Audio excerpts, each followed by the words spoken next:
ইন্নামাল আমালু বিন্নিয়াত, নিশ্চয় মানুষের আমল নির্ভর করে মানুষের নিয়তের উপরে। নিয়ত হচ্ছে ইরাদাতুল কলব, অন্তরের পরিকল্পনা। তোমাদের বাপ মা তোমাদেরকে এখানে পড়তে পাঠিয়েছেন, প্রাথমিকভাবে নিয়ত ভালো আছে, এইটা শেষ পর্যন্ত টিকে রাখার জন্য আল্লাহর কাছে দোয়া করতে হবে তোমাদের বাপ মাকে। ইয়া মুসাররিফাল কুলুব সাররিফ কলবি আলা তাআতিক, হে অন্তরের পরিবর্তনকারী, তুমি আমার অন্তরকে দিনের উপরে অটল বহাল রাখো, তাহলে তোমাদের পিছলে যাওয়াটা, পদস্খলনটা সহজে ঘটবে না, নিয়তের উপরে বহাল থাকবে। আল্লাহ তাআলা বলেন, কুল, হে নবী আপনি বলুন, রব্বি জিদনি ইলমা, হে আমার প্রতিপালক আমার বিদ্যা বেশি করে দাও। আল্লাহ আমাদের নবীকে শিখিয়ে দিচ্ছেন। তাহলে আমাদের নবী এখন বলবেন যে রব্বি জিদনি ইলমা। নবীর কাছে জিবরাইল আসেন সব কিছু নিয়ে, আল্লাহ আমাদের নবীকে বলে দিচ্ছেন যে আপনি বলুন রব্বি জিদনি ইলমা, হে আল্লাহ আমার বিদ্যাকে বেশি করে দাও। তো তোমরাও বলবা রব্বি জিদনি ইলমা। আর রাসূল সাল্লাল্লাহু আলাইহি সাল্লাম বলছেন যে ফজরের সালাতের পরে বা ফজরের সালাতে বলবা আল্লাহুম্মা ইন্নী আসআলুকা ইলমান নাফিআ ওয়া রিজকান ওয়াসিআ ওয়া আমালান মুতাকাব্বালা, হে আল্লাহ তুমি আমাকে উপকারী বিদ্যা দাও আর ইলমান নাফিআ ওয়া রিজকান ওয়াসিআ, প্রশস্ত রুজি দাও। রুজির জন্য যেন ছোটাছুটি না করা লাগে। ও আমালান মুতাকাব্বালা, আর এমন আমল করতে দাও যে আমল কবুল হবে। তো তোমাদেরকে এই দোয়া পড়তে হবে ফজরের সালাতে সালাম ফেরার পূর্বে ও পরে। আল্লাহুম্মা ইন্নী আসআলুকা ইলমান নাফিআ ওয়া রিজকান ওয়াসিআ ওয়া আমালান মুতাকাব্বালা। আল্লাহ তাআলা আমাদের নবীকে বলেন, ফা'লাম আন্নাহু লা ইলাহা ইল্লাল্লাহ, মুহাম্মদ সাল্লাল্লাহু আলাইহি সাল্লাম আপনি এই বিদ্যা অর্জন করুন যে আল্লাহ ছাড়া মাবুদ নেই। আপনি আগে শিখে নেন, আল্লাহ আমাদের নবীকে বলছেন। আস্তাগফিরুল্লাহ দাম্বিক, তারপর আপনি ক্ষমা চান। আপনি আগে শিখেন, পড়াশোনা করে আপনি শিখে নেন, আপনি শিখেন, জিবরাইল আপনাকে শিখাবে, বলে দিবে আমার পক্ষ থেকে। আপনি আগে জেনে নেন যে আল্লাহ ছাড়া কোনো মাবুদ নেই, তারপর তার কাছে ক্ষমা চান। আল্লাহ তাআলা বলেন,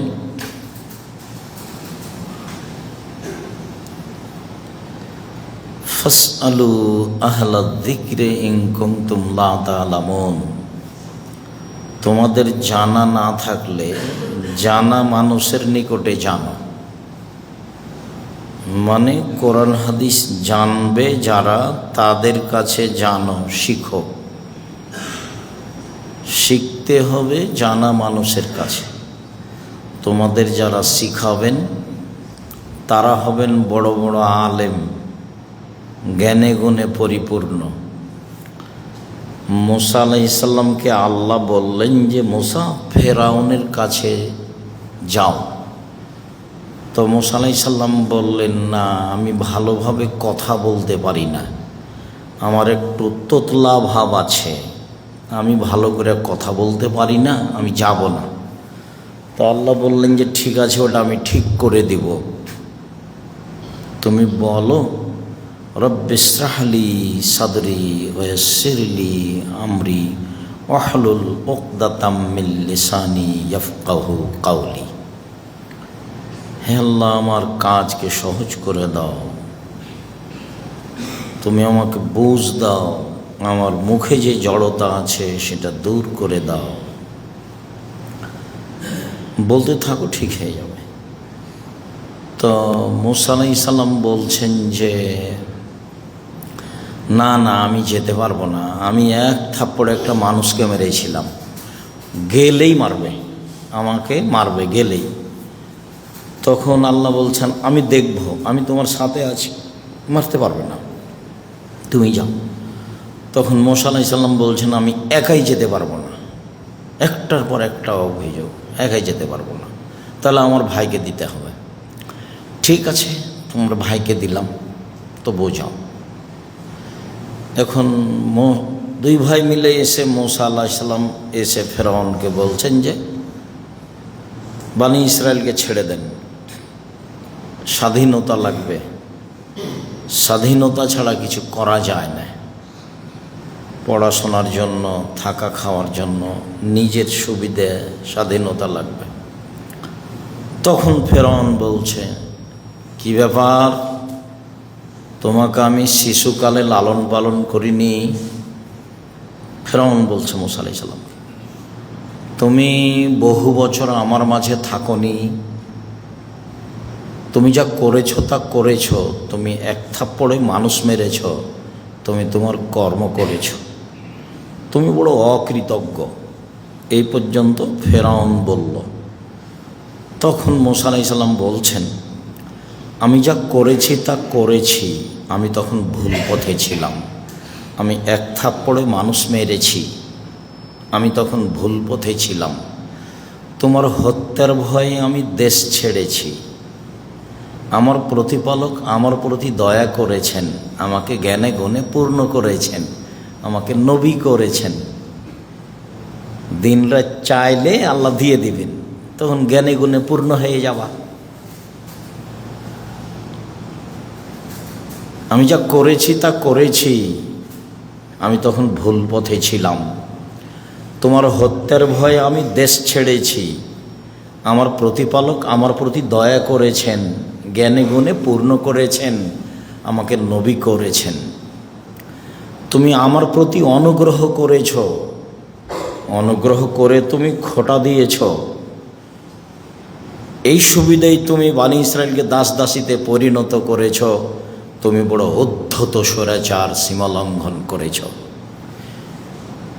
এইগুলো মুসা আলাইহিস সালাম বললেন মুখের উপরে। তখন ও খেপে গেল।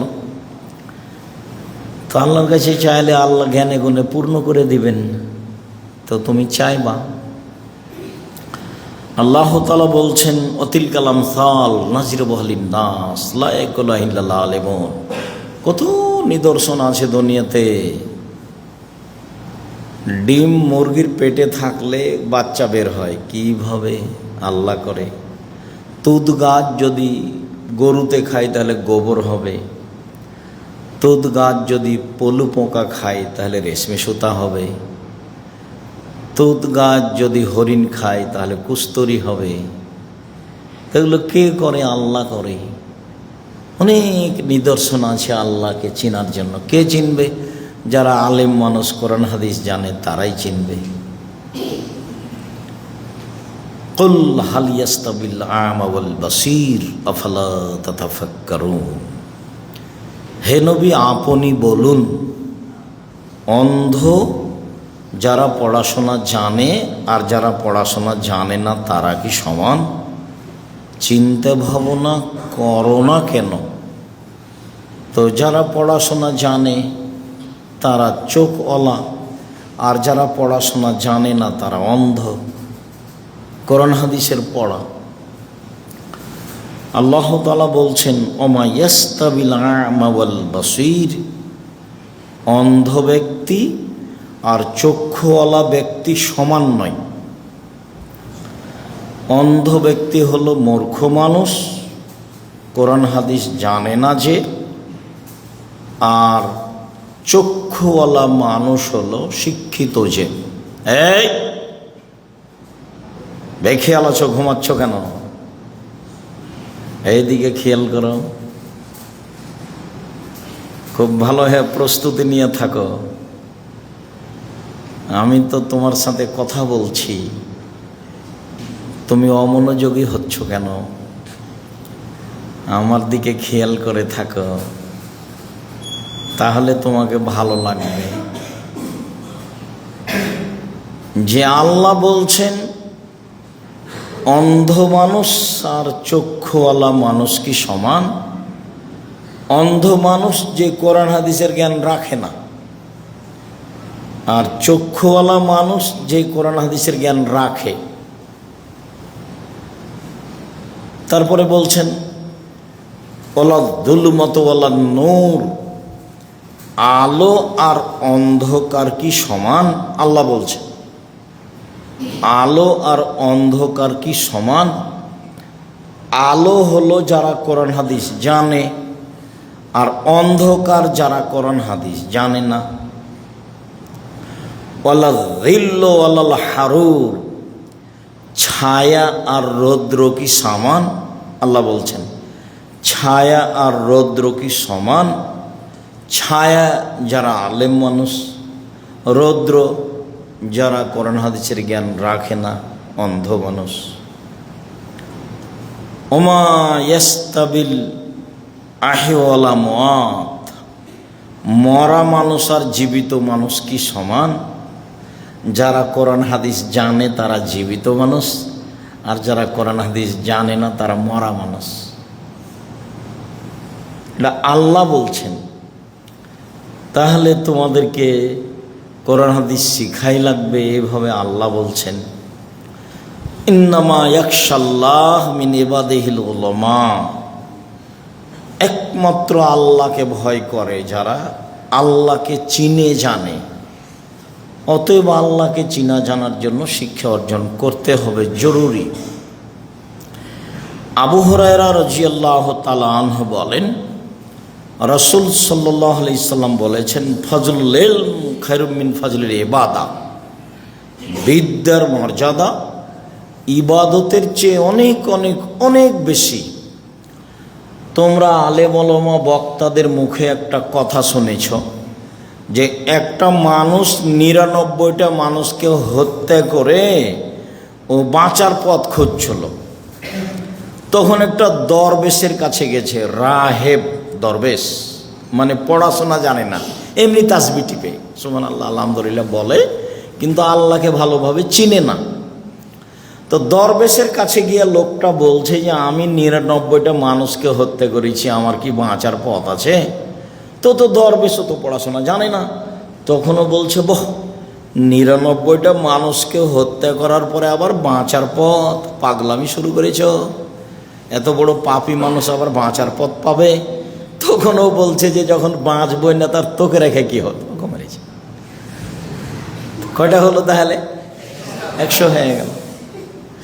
তো এ যদি রাহেব না হয়ে আলেম হতো, তাহলে আলেম মানুষ হলে বলতে আরে কিসের ৯৯ লক্ষ মানুষকে হত্যা করার পরে যদি বলো আল্লাহ আমার ভুল হয়েছে ক্ষমা করে দেবে। তোমরা যে ক্ষমা করতে পারেন উনি, এটা তো জেনে ক্ষমা চাইতে হবে। ছোট পাপীকে ক্ষমা করতে পারেন আর বড় পাপীকে ক্ষমা করতে পারেন না, বিষয়টা এরকম কি? বিষয়টা এরকম না। পারেন তো পারেন, ছোট পাপীকেও পারেন, বড় পাপীকেও পারেন। যার কারণে হাদিসে কুদসিতে আল্লাহ বলছেন ইয়াবনা আদম মা দাওতানি আর রাজাওতানি, আদমের ছেলে মেয়ে শোনো, তুমি যেভাবে ডাকো আমি সেভাবে থাকি, তুমি যেভাবে বলো আমি সেভাবে শুনি।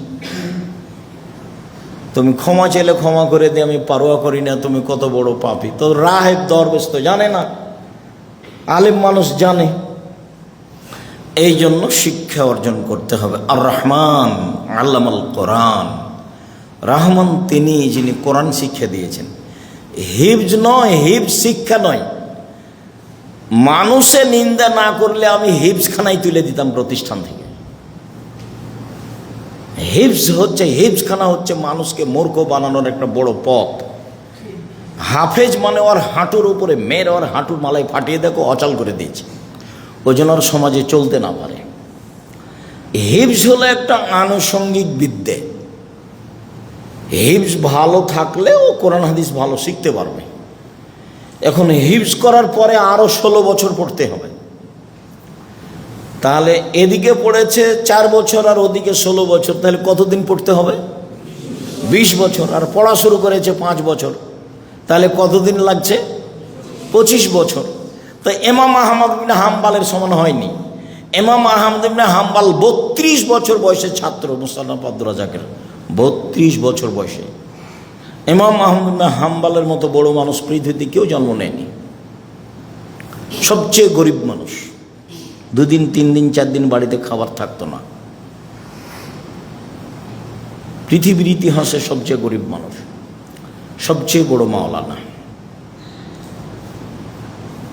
তো অন্তত 25 বছর লাগবে পড়াশোনা করতে। এটা তো সিলেট মানে এটা লন্ডন, মানে আব্দুর রাজ্জাক সাহেব কি বলতে চাইলেন? সিলেট আর লন্ডন মানে বাপ তো লন্ডনই আছে, ছেলে একটু বড় হলে বলবে বেটা চলাই বাদ দে পড়াশোনা, টাকা ইনকাম কর। আর তোমাদেরকে যদি একটু কেউ মারে কোনো শিক্ষক, তাহলে তোমার বাপও আসে, তোমার মাও আসে। হ্যাঁ হুজুর কেন মারলেন? কিভাবে পড়াশোনা করবে? আমি আমার ছেলে মেয়ে আমার কাছেই থেকেছে, পড়েছে, আমি বলতে থেকেছি। আমার ছেলে আমার মেয়েকে শিক্ষক শিক্ষিকা মারতে মারতে যদি মেরে ফেলে দেয়, আমি আব্দুর রাজ্জাক বিন ইউসুফ নিজে গোসল দিব, জানাজা দিব, কাফন দিব, মাটি দিব, জিজ্ঞাসা করব না কেন মেরেছেন, জিজ্ঞাসা করব না। আমার ছেলে মেয়ে সব আমার পাশ দিয়ে চলে গেল, আব্দুল্লাহ, আব্দুর রহমান, আব্দুর রহিম, মারিয়াম, আরিবা সব। আমি বলেছি শতদিন, এখনো বলি, এখনো যেটা ছোট মেয়ে ওটা পড়ছে প্রতিষ্ঠানে, কেউ যদি মারতে মারতে মেরেই ফেলে দেয়, মরেই যায়, তা আমি গোসল দিব, জানাজা দিব, কাফন দাফন করব, আমি জিজ্ঞাসা করব না শিক্ষককে কেন মেরেছে। আমার বাচ্চারা যে ঘরে পরীক্ষা দেয় সে ঘরের দিকে আমরা মুখ করি না। বাচ্চা পাস করুক না ফেল করুক তাতে আমাদের আসে যায় না।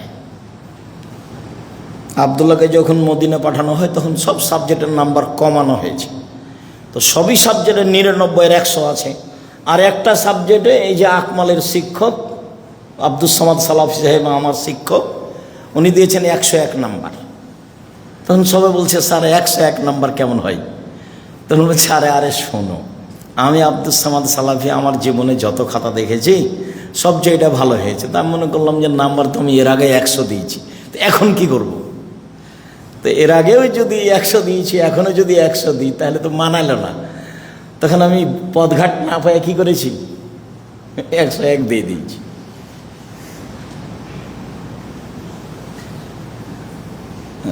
এখনো পড়াশোনা করছে। এখন তোমার বাপ মা এখানে পড়তে দিয়ে তোমাকে যদি একটু মারে, একটু গরম করে চোখ, তাহলে তোমার বাপ মা এসে যদি বলে যাই কেন মারলেন, তাহলে তো তুমি গেছো, তোমার আমও গেছে, ছালাও গেছে, কাঁদতে কাঁদতে 2 চোখও গেছে, তোমার বাপ মা গেছে, শিক্ষাভাবে হয় না।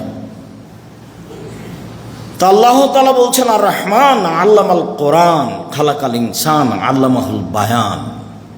রহমান তিনি যিনি কোরআন শিক্ষা দিয়েছেন। শিখতে হবে কোরআন, কোরআনে কি আছে তা বয়ান শিখতে হবে, তার বিবরণ শিখতে হবে। ইকরা বিসমি রব্বিকাল্লাযী খালাক খালাকাল ইনসানা মিন আলাক। তোমরা ওই প্রতিপালকের নামে পড়ো যে প্রতিপালক তোমাদেরকে জমাট বাঁধা রক্তপিণ্ড হতে শুক্রকীট হতে সৃষ্টি করেছেন, তারপর কলমের মাধ্যমে শিক্ষা দিয়েছেন। রাসূল সাল্লাল্লাহু আলাইহি ওয়াসাল্লাম বলেন ইলমের মর্যাদা ফজিলত ইবাদতের চেয়ে অনেক অনেক অনেক বেশি। রাসূল সাল্লাল্লাহু আলাইহি ওয়াসাল্লাম বলেন আর দুনিয়া কুল্লুহা মালুনাতুন মালুনুন মা ফিহা। সারা দুনিয়া অভিশপ্ত, ভালো নয়। এর ভিতরে যা আছে সব কিছু অভিশপ্ত, ভালো নয়। পৃথিবীও ভালো নয়, পৃথিবীতে যা কিছু সেটা আছে তাও ভালো নয়। ইল্লা যিকরাল্লাহ, তবে তাসবিহ তাহলিল জিকির আজকার ভালো। 1 2 অমান ওয়ালাহু, আর যে জিকির আজকার তাসবিহ তাহলিল করে সে ভালো। আর কে? আলেমান, যে পড়ায় কোরআন হাদিস সে ভালো। আর কে? মুতাআল্লিমান, যে কোরআন হাদিস পড়ে সে ভালো। 4টে। এক, জিকির ভালো। 2, যে জিকির করে সে ভালো। 3, যে কোরআন হাদিস শিক্ষা দেয় সে ভালো। 4, যে কোরআন হাদিস শিক্ষা অর্জন করে সে ভালো। বাকি সব অভিশপ্ত। তো ইলম তো ভালো জিনিস, কি করবা? ভালো পথে আছো। মিনাল ইলম ওয়াইনাল মালাইকাত লা তাজু আজনিহাতা রিজাল্লি তালিবিল ইলম, এই কথা ঠিক, কোনো ব্যাখ্যা চলবে না। যারা কোরআন হাদিস পড়ে তাদের পায়ের নিচে ফেরেশতা পর বিছায়, এটাই ঠিক। ওয়াইনাল আলাম ইস্তাগফির লাহু মান ফিস সামাওয়াতি ওয়া মান ফিল আরদি ওয়া তানফি জাওফিল মা, যারা পড়াশোনা করে তাদের জন্য ক্ষমা চাই আকাশ, ক্ষমা চাই জমিন, ক্ষমা চাই ফেরেশতা, ক্ষমা চাই গর্তের মধ্যে পিপিলিকা, ক্ষমা চাই পানির পেটে মাছ, সব কিছু ক্ষমা চাই যারা মাদ্রাসায় পড়াশোনা করে তাদের জন্য। অন্য ফাজল আল আলিম আল আবেদ কাফাজলিল কামারে লাইলাতুল বাদরি আলা সাইরিল কাওয়াকিব, একজন আলেমের মর্যাদা সাধারণ মানুষের উপরে চন্দ্রের যেমন মর্যাদা লাখো তারকার মাঝে। তারকা একবারে পরিপূর্ণ, তারপর চন্দ্র উঠে আছে, তো তারকা দেখাই যায় না, চন্দ্র বিশাল। এই চন্দ্র যেমন লাখো তারকার মাঝে অনেক বড়, আলেম মানুষ তেমন হাজারো জনগণের মধ্যে অনেক বড়। আলেম ওলামা হচ্ছে নবীগণের উত্তরাধিকারী। এই পথে তোমরা এসেছ, তোমাদের বাপ মা তোমাদেরকে এই পথে পাঠিয়েছে। মর্মে তোমাদের সাথে জরুরি 2-3টা কথা। তার একটা কথা হলো যে তোমাদের চেয়ে তোমাদের বাপ মায়ের সাথে কথা বলা বেশি প্রয়োজন। তোমাদের বাপ মায়ের কাছে আগে স্বীকৃতি মুচলিকা লিখে নিতে হবে যে ছেলেকে পড়তে পাঠিয়েছেন না এমনি সময় কাটাতে পাঠিয়েছে। পড়তে পাঠালে আগেকার মানুষ যেভাবে বলতো সেভাবে বলে যেতে হবে। কি, মৌলানা সাহেব দিয়ে গেলাম ছেলে মেয়ে, গোস্ত আপনার আর হাড় হাড্ডি আমার, হাড় হাড্ডি জমা দিবেন, আমাকে মেরে ফেলিয়েন না, হায় বাঁচে রাখিয়েন, তারপর বাকি আপনার। এটা মুচলিকে লেখা দিতে হবে। আমি আব্দুর রাজ্জাক বিন ইউসুফ আজও যারা বোখারি পড়ে তাদেরকে পিটিয়ে শুতিয়ে দিই 19-20 দেখলে। আমি কোনো জরিমানা করি না। প্রতিষ্ঠানে জরিমানার নিয়ম আছে, আমারও অজান্তে করা হয়, কিন্তু আমি জরিমানা করি না। আমি যেটুকু বুঝি সেটুকু লাঠি, ওই সব শিক্ষক আপনাদের যারা ওদেরকে জিজ্ঞাসা করে, আমি লাঠি দিয়ে বিচার করি। আজও যারা বোখারি পড়ে তাদের, যারা ছোট বড় সব। মানে আল্লাহ রাসূল সাল্লাল্লাহু আলাইহি ওয়াসাল্লাম বলছেন লা তারফা আসাকা আদাবান মিন আহলিক, তোমার পরিবার থেকে লাঠিটা উঠিয়ে নিও না, এটা পরিবার, এটাতে সময় লাঠি লাগবে। আদর দিয়ে সব সময় কাজ হয় না। কেন? শয়তান মজবুত, শয়তান মজবুত, লাঠি লাগবে। আল্লাহ রাসূল বলছেন যে আল্লাহ কাসাকা আদাবান, তোমার লাঠিটা ঝুলিয়ে রাখো বাড়িতে, মানে লাঠি রেডি রাখো, ছাত্ররা যেন দেখে বুঝতে, বাবা একটু 19-20 করলে এটা হবে। 5টা হাদিস আছে লাঠি নিয়ে। এখন তোমার বাপ মা যদি রাগ করে তাহলে তো পড়া হবে না। তোমার বাপ যদি একদিন এইসব শিক্ষককে চোখ দেয়, আর মৌলানা সাহেব আমার ছেলেকে মেরেছেন কেন, তাহলে ওই শিক্ষকের ঠেকা বেঁধেছে, তোমাকে পড়া জিজ্ঞাসা করবে, আর একদিনও করবে না। তোমাকে আর পড়াই জিজ্ঞাসা করবে না। শিক্ষক বলে যা যা, এমনি তোকে 5 নাম্বার দিয়ে দেবো, তুই মরে যা। তো তোমার বাপ মা অবুঝ মানুষ, তোমার বাপ মাকে বলতে হবে মৌলানা সাহেব ছেলেটা দিয়ে গেলাম, হাড় হাড্ডি জমা দিয়ে না আমাকে, তাহলে সহজ। ইন্নামাল আমালু বিন্নিয়াত। এক, নিয়তটা সংশোধন করতে হবে। 2, উর্দুতে একটা পরিভাষা আছে, মেহনত কিসি কো ধোকা নাহি দেতি, পরিশ্রম কাউকে ফাঁকি দেয় না। যে যেমন পড়বে সে তেমন ফল ভোগ করবে। বেশি পড়ে যে সেই ভালো ছাত্র, বেশি পড়ে যে সেই ভালো ছাত্র, বেশি পড়ে যে সেই ভালো ছাত্র। আমি একটা পত্রিকা পড়তাম, পত্রিকার নাম মিজান, কলকাতা থেকে বের হতো ছাত্র জীবনে, 1984 সালের ঘটনা বলছি। তো সেই পত্রিকাতে মাঝে মধ্যে লেখা থাকতো, ছাত্র ভালো হওয়ার জন্য শিক্ষক ভালো হওয়া জরুরি। যারা দায়িত্ব পালন করছেন তাদের উচিত হবে ভালো ভালো ভালো শিক্ষক নিয়ে আসা, বেশি দাম দিয়ে শিক্ষক নিয়ে আসা। ছাত্র ভালো হওয়ার জন্য শিক্ষক ভালো হওয়া জরুরি, বিদ্যাতে আদব কায়দাতে। তো মেহনত किसी को धोखा नहीं देती, পরিশ্রম কাউকে ফাঁকি দেয় না। যে যেমন পরিশ্রম করবে সে তেমন ফল ভোগ করবে। আমি যে প্রতিষ্ঠানে থাকতাম, বৃহস্পতিবার দিন আমি বাইরে নিচে নামতাম, 2 তলায় থাকতাম, তো বৃহস্পতিবারের দিন নিচে নামতাম, একটু বাইরে হাঁটতাম। তো যার সাথে দেখা হয় তো সেই বলতো, আরে आप भी निकल गए हैं तब तो दुनिया बदल जाएगी। আপনিও বের হয়েছেন, তাহলে তো পৃথিবী উল্টে যাবে। আমি সহজে নিচে যেতাম না, বাইরে ঘুরতে যেতাম না, একটু ঘুরলেই সময়টা লস হচ্ছে বলে আমার মনে হতো। আমার একটা ক্লাসমেট ছিল সালিমউদ্দিন ডাহুয়াবি, ভাগালপুরি। পাটনাতে একটা জেলা আছে ভাগালপুর, পাটনা একটা বড় প্রদেশ ইন্ডিয়াতে।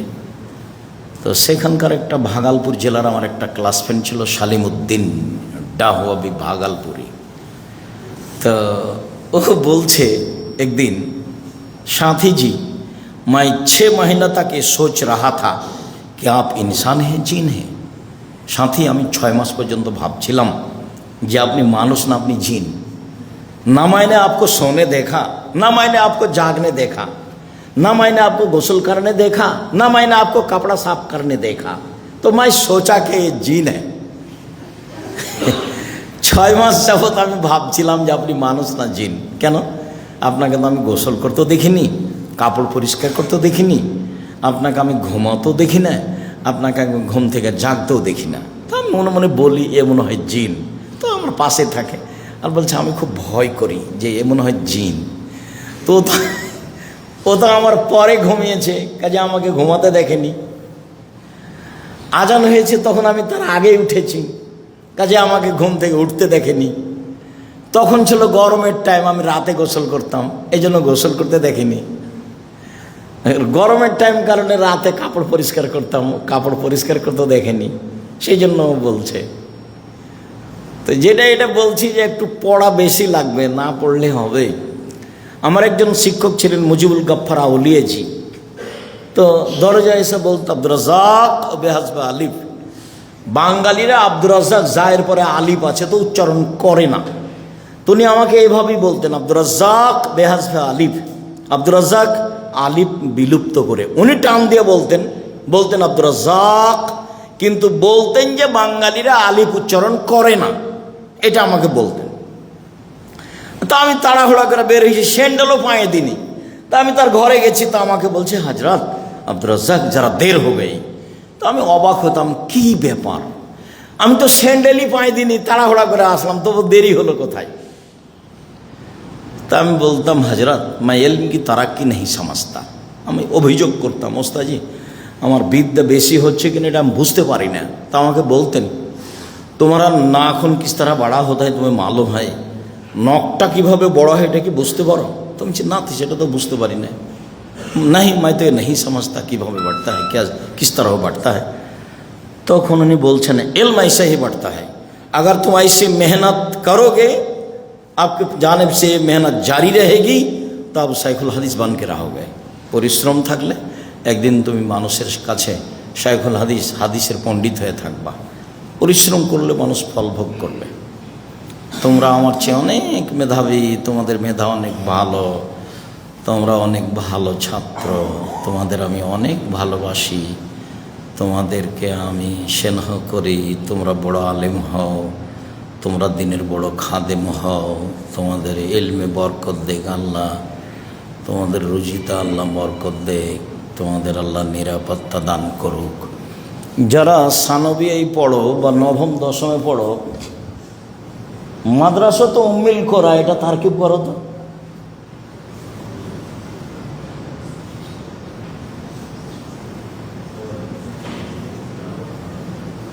মাদ্রাসা তো উম্মিল করা, এটা তো আরবি লেখা।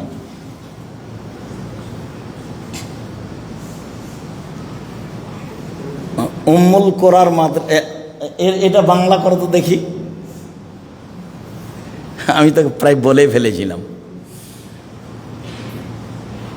এই তোমরা আমার কথা বুঝো না নাকি? জাযাকুমুল্লাহ খায়র, হাইয়াকুমুল্লাহ, মাশাআল্লাহ। তো তাহলে এই শোনো, তোমাদের সাথে দু তিনটা কথা। বিদ্যা কার কাছে চাইতে হবে? আল্লাহর কাছে। একটা বলতে হবে রব্বে জিদনি ইলমা, আর একটা কি বলতে হবে? আল্লাহুম্মা ইন্নী আসআলুকা ইলমান নাফিয়া ওয়া রিজকান ওয়াসিয়া আমালান মুতাকাব্বালা। দুয়ার বই দেওয়া আছে, ঠিক করে নিবা। এক, চাইতে হবে। দুই, কি করা লাগবে? বেশি বেশি পড়া লাগবে। তিন, নিয়তটা পরিষ্কার করে নিতে হবে। কেন? সিলেট মানে আমার একটা দুর্বলতা কাজ করে। সেটা কি? সিলেট মানেই ছেলেমেয়েরা বড় হলে বিদেশে চলে যাবে, এটা বাতিল। আপনারা কষ্ট পাচ্ছেন? সিলেট মানেই ছেলেমেয়ে বড় হলে কি হবে? বিদেশে চলে যাবে। এটা নিয়তের ত্রুটি। কতদিন পর্যন্ত পড়ায় থাকতে হবে? অন্তত 25 বছর। অন্তত 25 বছর। 25 বছর পড়ার পরে বাপে সিদ্ধান্ত নেবে যে এখন কি করা যায়, বা বাপ বেটা মিলে সিদ্ধান্ত নেবে যে কি করা যায়। আমার আব্বা নিরক্ষর মানুষ ছিলেন, চাষি মানুষ, তো গরু এখানে বাঁধা থাকতে, এর নাম খোঁটা। খোঁটা আপনারা বোঝেন কি না? বাঁধা আছে, তো এখানে নিয়ে যেতে হবে। এখানে গোবর পেশাব জমা ধরে গেছে, তো আমি খুলে এখানে নিয়ে যেতাম। তো আমার আব্বা বলতেন, না বেটা, এটা আমার পরে করতে হবে। সাংসারিক কাজ যদি তোমাকে করাই লাগে তো আমার পরে, মানে আমার জীবদ্দশায় সাংসারিক কাজ করা লাগবে না। তো আমার আব্বা নিরক্ষর মানুষ, বলতেন যে তোমাকে কিছু করতে হলে কখন করতে হবে? আমার পরে, আমার বর্তমানে নয়, আমার অবর্তমানে। তো তোমার বাপ মা যদি তোমাকে আগে কাজে লাগে যেতে চাই, সিদ্ধান্ত পরিবর্তন করতে চাই, আর যদি বলে যে না, ছেলেটাকে ডাক্তারি শিখাবো, ডাক্তার বানাবো, ইঞ্জিনিয়ার, তাহলে তোমার বাপ মায়ের নিয়ত পরিবর্তন হয়ে গেছে। ইঞ্জিনিয়ার দিয়ে কী করবা? প্রায় ইঞ্জিনিয়ার চোর, দু একটা ভালো, প্রায় ইঞ্জিনিয়ার চোর, আর প্রায় ডাক্তারই প্রতারক। ও জানে যে এর চেয়ে ভালো ওষুধ আছে, কিন্তু ওই কোম্পানির ওষুধ লিখে যে কোম্পানি তাকে কি করেছে? টাকা দিয়েছে। তো ওটা তোমার বাপ মা চাচ্ছে কেন? কত সবার ছেলেই তো স্কুলে পড়ছে, তোমার বাপ মা তোমাকে দিয়েছে, দিয়ে এত তাড়াতাড়ি সিদ্ধান্ত পরিবর্তন করে কেন? আমাকে বলতো মানুষে, একটা ছেলেগুলো স্কুলে দিলে হয় না? তখন আমি বলতাম, সবার ছেলেই তো স্কুলে পড়ে, আমারগুলো মাদ্রাসাতেই থাক, কোনো রকম করে চলুক, এদিকেই থাক। আমি কোনোদিন সিদ্ধান্ত পরিবর্তন করিনি। আলহামদুলিল্লাহ। তোমার বাপ মায়ের কাছে মচলিখানি নিতে হবে শক্তভাবে, নিয়তের পরিবর্তন করা হবে না। তোমার বাপ মাকে নিয়ে আর একদিন প্রোগ্রাম করবো ইনশাআল্লাহ। আজকের মতো কথা এখানেই শেষ করছি। কয়েকটা জিম্মেদারি দিলাম। একটা, বিদ্যা চাইতে হবে, বেশি বেশি পড়তে হবে, প্রতিদিন ক্লাসে উপস্থিত থাকতে হবে, আর বাপ মাকে বলে যেতে হবে যে বাচ্চারা আলেম হওয়া চাই, আমরা দোয়া করছি, আপনারা দোয়া করেন, চেষ্টা করেন, যেভাবে চেষ্টা করলে ভালো হবে মনে করবেন সেটা করবেন। আমাদের স্বাধীনতা নেই, আপনাদের স্বাধীনতায় স্বাধীনতা। শিক্ষককে বলে যেতে হবে জাযাকুমুল্লাহ খায়র। তোমাদের আন্তরিকভাবে শুকরিয়া আদায় করি। সিলেটের মাটিতে আল্লাহ তোমাদেরকে কবুল করুক, আল্লাহুম্মা আমিন। কথা শেষ করি। জি, আপাতত আজকের মতো এই পর্যন্ত বলে কথা শেষ করলাম। সুবহানাকা আল্লাহুম্মা ওয়া বিহামদিকা আশহাদু আল্লা ইলাহা ইল্লা আনতা আস্তাগফিরুকা ওয়া আতুবু ইলাইক। আসসালামু আলাইকুম।